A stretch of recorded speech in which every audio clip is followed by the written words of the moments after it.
السلام علیکم دوستوں، انیکا وائس کے ساتھ آپ سب کو پیار بھرا سلام۔ تو دوستوں، آج کی کہانی شروع کرتے ہیں اللہ تعالیٰ کے پیارے بابرکت نام سے، جو بڑا مہربان نہایت رحم والا ہے۔ تمام تعریفیں میرے پیارے رب العزت کے لیے ہیں۔ اگر آپ ہمارے چینل پہ نئے ہیں تو چینل کو سبسکرائب کر دیں اور بیل آئیکن کو پریس کر دیں تاکہ آنے والی ہر کہانی سب سے پہلے آپ کو مل سکے۔ آج کی کہانی ہمیں جس نے دی ہے انہی کی زبانیں سنتے ہیں۔ تو چلیں کہانی شروع کرتے ہیں۔ میرا نام مانیہ ہے اور یہ جو میں کہانی آپ کو سنانے چاہ رہی ہوں ایک سچی کہانی ہے اور ہمارے ساتھ پیش آئی۔ یہ تقریباً 15 سال پرانا واقعہ ہے۔ میں بہاولپور کی رہنے والی ہوں اور یہ واقعہ جب پیش آیا جب میں چھوٹی سی تھی، اسکول گوئنگ بچی تھی۔ میرے والد صاحب ایک دفعہ اپنی چھت پر سے اتر رہے تھے۔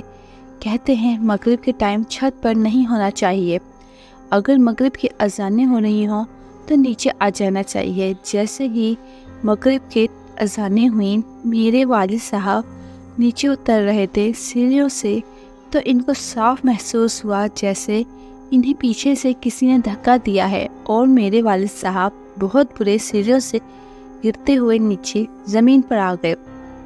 ان کی ایک ٹانگ فریکچر ہو گئی اور مکمل طور پر بیڈ ریسٹ پہ آ گئے۔ ہم لوگوں نے بہت کوشش کی کہ ان کی ٹانگ ٹھیک ہو جائے، لیکن ٹانگ ٹھیک ہونے پر نہیں آ رہی تھی۔ آپریشن بھی کروایا لیکن پھر بھی ٹانگ ٹھیک نہیں ہوئی۔ ٹانگ کا ایکسیڈنٹ ہوئے 2 مہینے گزر گئے لیکن ابو ابھی بھی بیڈ ریسٹ پر ہی تھے۔ ایک دن ہمارے رشتہ داروں میں سے کسی کی سالگرہ کا بلاوا آیا تو میں اور امی ادھر چلے گئے۔ سردیوں کے دن تھے، ہمیں آنے میں دیر ہو گئی۔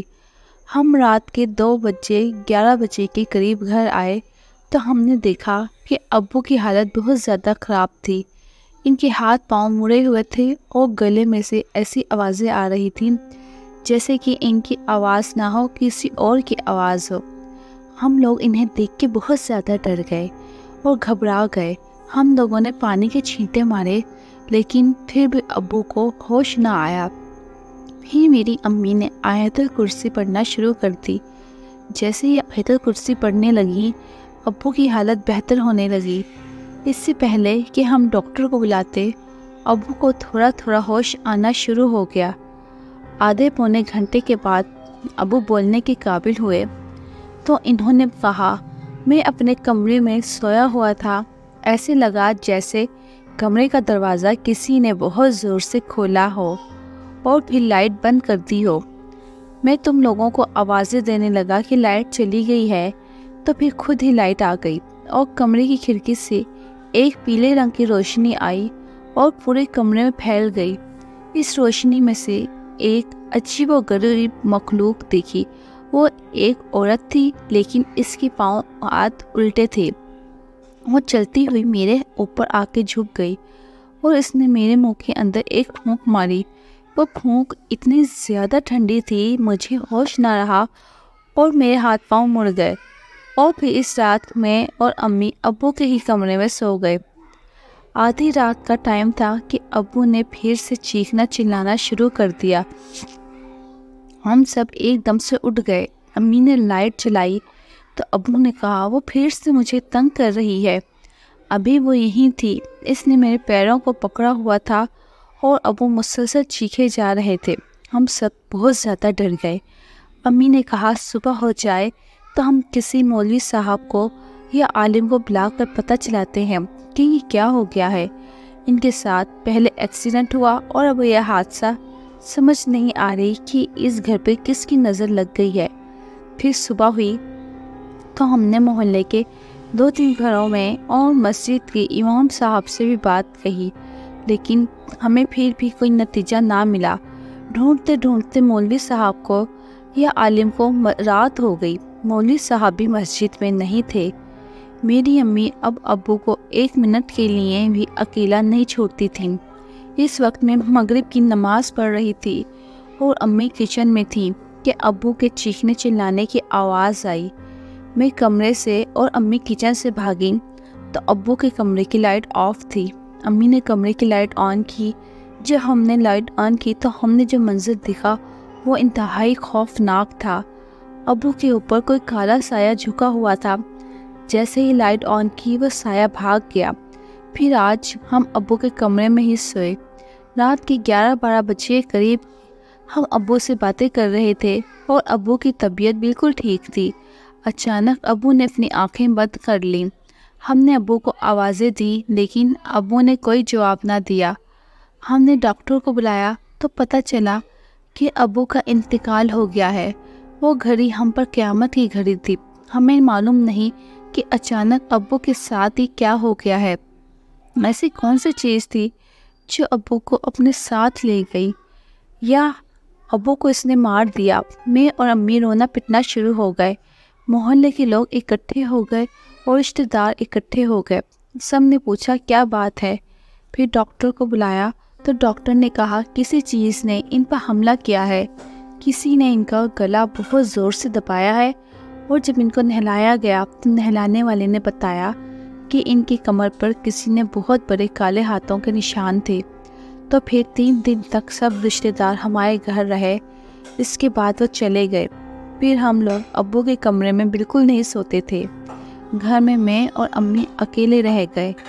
ہم لوگ ایک کمرے میں سونے لگے۔ پھر کافی دنوں بعد جب ہمارا خوف کم ہوا تو ابو کے کمرے میں سونے لگے۔ یہ ایک دن کی بات ہے، جب ہم لوگ سو رہے تھے، کافی رات گزر گئی تو ایسا لگا کہ جیسے ابو کے بستر پہ کوئی کروٹیں لے رہا ہے۔ میں اور امی ایک ساتھ اٹھ گئے۔ ہم نے کہا کون ہے؟ میری امی نے لائٹ جلائی تو ہم نے دیکھا تو جیسے بہت لمبے قد کا کوئی انسان ہے۔ پتہ نہیں وہ عورت تھی یا آدمی، لیکن وہ ابو کے بستر پہ لیٹا ہوا تھا۔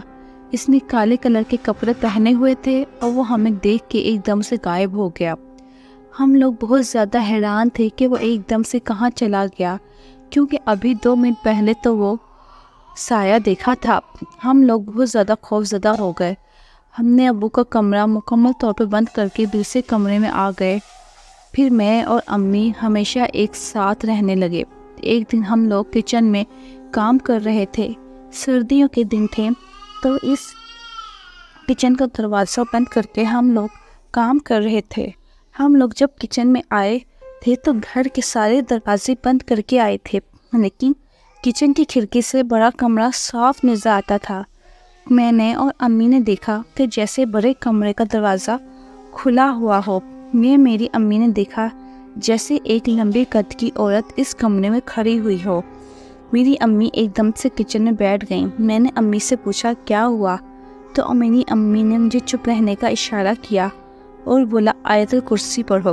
ہم دونوں نے آیت الکرسی پڑھنا شروع ہو گئے۔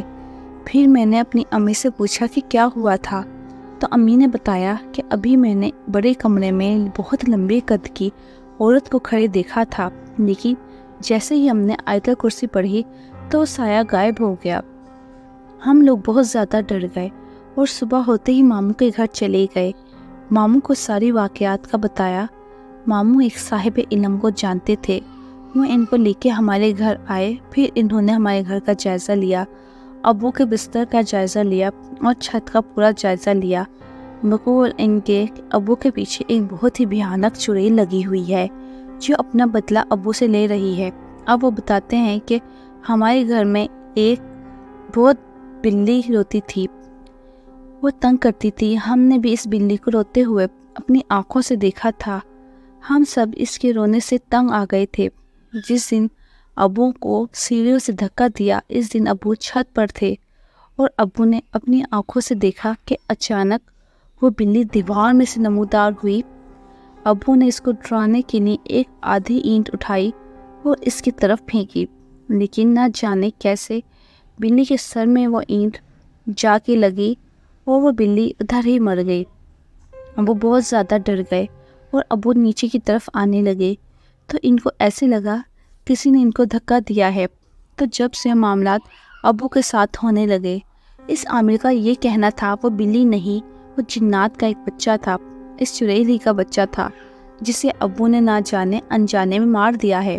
اس لیے اس نے ابو سے بدلہ لیا۔ اب وہ باقی کا بدلہ ہم لوگوں سے لینا چاہتی ہے۔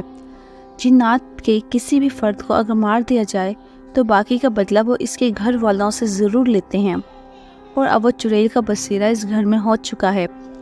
عامر صاحب کا کہنا تھا کہ جتنی جلدی ہو سکے ہم یہ گھر کو چھوڑ دیں، کیونکہ وہ اب ہمیں اس گھر میں رہنے نہیں دے گی، کیونکہ وہ ہم کو مار کے ہی چھوڑے گی، اور وہ ابو کے بستر پہ بسیرا کر چکی ہے۔ ان عامر صاحب نے ابو کے کمرے میں وظیفہ کر کے ابو کے کمرے کو بند کر دیا اور کہا کہ جتنی جلدی ہو سکے یہ مکان خالی کر دو۔ ہم نے جلدی جلدی دوسرا گھر تلاش کرنا شروع کر دیا۔ ہم اس گھر میں بہت سالوں سے رہ رہے تھے، ہمارے لیے خالی کرنا اتنا آسان نہ تھا، لیکن ہم نے 1 مہینے میں دوسرا گھر ڈھونڈ لیا۔ 1 مہینے میں اس نے ہمیں بہت زیادہ تنگ کیا، کبھی وہ بری طرح روتی اور کبھی وہ دروازہ بجاتی اور کمرے سے باہر آنے کی کوشش کرتی۔ پھر ہم لوگ اس گھر سے چلے گئے۔ اس گھر سے جانے کے بعد بھی خاص طور پر مجھے بہت زیادہ ڈراؤنے خواب آتے، اور میں نے بہت دفعہ اپنے ابو کو اس گھر میں دیکھا اور اذیت میں دیکھا ہے۔ تو جنات اس طرح سے بھی انسانوں کو نقصان پہنچاتے ہیں، کبھی خوابوں میں آ کے اور کبھی اپنا بدلہ لے کر۔ یہ ایک سچی کہانی تھی جو میں نے آپ لوگوں سے شیئر کی۔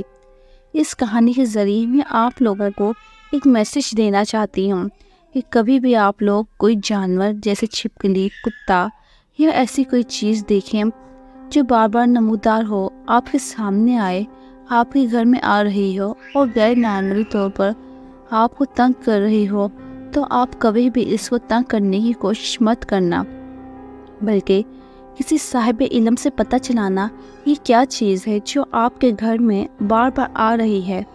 تو دوستوں، یہ تھی ہماری آج کی کہانی۔ اگر کہانی آپ کو اچھی لگی ہو تو کمنٹس میں اپنی رائے کا اظہار ضرور کیجیے گا۔